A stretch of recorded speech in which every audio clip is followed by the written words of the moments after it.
প্রশ্ন করে আপনার ছেলের বয়স 21 থেকে 25, 26, 27, 28, 30 হয়ে গেছে, বিয়ে করার না কাকু, এখনো তো নিজের পায়ে দাঁড়াইছে না। এ আব্বা, যুবকদের প্রতি রহম করো, এদেরকে দয়া করো। তুমি এই ফোলারে বিয়া করাইবা কেমনে? কারণ বেকার ফোলার কাছে মানছে মাইয়াও বিয়া দিতে চায় না। আরে দিব কেমনে? তুমি ফোলার লাগে মাইয়া চাইতে দাও তোমার থেকে 10 গুণ বড় লোকের বাড়িতে। তখন তারা যাচাই করে ফোলা কি করে। বাবা মনে রাখবারে, তোমার সন্তানকে বিবাহ করার জন্য চেষ্টা করবা তোমার সমান সমান পরিবারের সাথে বিবাহ করানোর জন্য। আর যদি না পারো এর চাইতে একটু নিম্নবিত্ত করাইও। আর যদি পয়সাওয়ালার মাইয়া বিয়া করাও আর যৌতুক লও 3 লাখ 4 লাখ, তখন এই মাইয়া বাড়িতে আইয়া তুমি শ্বশুরের খেদমত করব, দূরের কথা তুই তাই করে ব্যবহার করব। আপনারা বলে সোনার বাংলাদেশে এমন অবস্থা আছে না? না, আপনারা বিবাহকে সহজ করে দেন।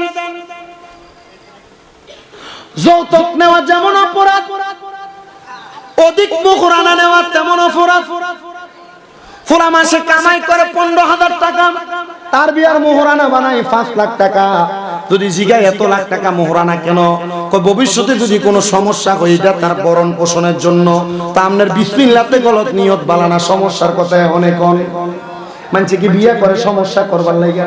তো তুমি যে বেশি টাকা যৌতুক দিয়া মাইয়া বিয়া করলা, তখন এই মাইয়া তুমি তোমার ঘরে ঘুমাইবা, দেখবা তোমার ফুতে রাত্রবেলা ঘরের ভিতর হোমক মারানি জি কইয়া বউ ফিডায়, তখন বেডিও তার গাড়ির উপর উঠটা তারেও মারামারি করে। আপনারা বলেন এমন বউ ফিডা ফিডি আছে না? না, আপনাদের কি কষ্ট হইতেছে বেশি? আমার যুবক ভাইরা, আমার মুরব্বী বাবারা, নবীরা দাদা যান চিন্তা করেন, আমার সন্তান প্রাপ্তবয়স্ক হয়ে গেছে, বিবাহ দেওয়া লাগবে। এমন টাইমে হযরতে আব্দুল মুত্তালিবের দোস্ত হযরতে ওহাব জুহরি, নবীর নানা, তিনি আয়েশা হযরতে আব্দুল মুত্তালিবের সামনে হাজির। ডাক দিয়া কয়, দোস্ত গো, তোমার কেন এত চিন্তিত দেখা যায়?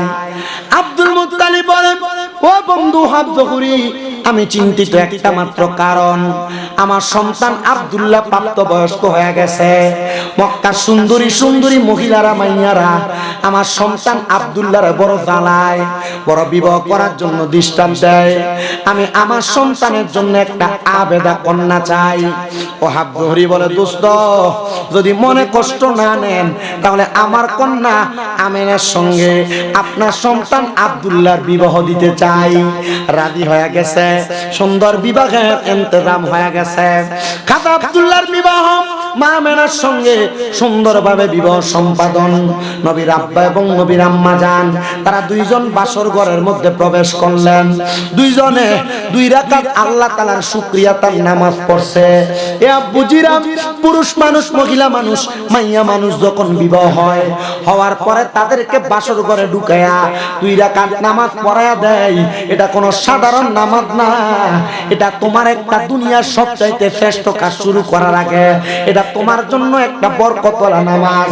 এই নামাজটা সবাই পড়াইবা। কিন্তু ফেসবুক সোশ্যাল মিডিয়ার মধ্যে কয়েকদিন আগে দেখলাম এক ফোলার নামাজ পড়তো, দাঁড়াইতে কইছে এ ফোলার 2 রাকাত নফল নামাজ পড়ব, আল্লাহু আকবার কইয়া এভাবে ধরছে, আর ডাইনে একবার তাকায়, বামে একবার তাকায়। বুঝতে পারলাম না, খানাটা ঠিক মতো খাইয়া শিখলা, টাকাটা ভালো করে চিনলা, কামাই রুজি করা সুন্দরভাবে চিনলা, বিয়া করার জন্য বউ লাগবে এটাও জানলা, কিন্তু তুমি যে মুসলমান 2 রাকাত নামাজ যে সুন্দর করে পড়া লাগবে এটা তো বুঝলা না। মনে কইরা লও, শুইনা লও রে, তিরমিজি শরীফের কিতাবুস সালাতের একটা হাদিস শরীফ। আমার নবী কয়, কাল ময়দানে মাশরে যারা দুনিয়াতে নামাজ পড়ে না, যারা ইবাদত করে না, তাদেরকে আমার আল্লাহ বলবে সিজদা দাও, তখন তারা সিজদা দিতে পারবে না।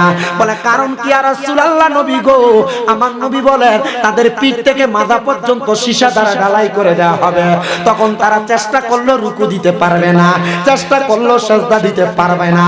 এই আমার যুবক ভাই, তুমি যে নামাজ পড়ো না, তখন তোমার পিঠটা সীসা দিয়া ঢালাই করা হবে। এ মুরব্বি, দাড়িগুলা পাইকা গেছে রে আব্বা। ও আব্বা, দোকানে বয়া বয়া মানুষের গিবত করো, চা দোকানে বয়া বয়া বিড়িও খাও, কিন্তু আব্বা তুমি তো এখনো পর্যন্ত নামাজটা পড়ো না। ওই ময়দানে মাশরে তোমার ফুতের সামনে, তোমার বিয়ের সামনে, আত্মীয় স্বজন বন্ধু বান্ধবের সামনে তোমার বিয়াদবি করব। যখন তুমি সিজদা দিতে পারবা না, ওই সময় তোমার ঠিকানা হবে ফিনারি, জাহান্নাম।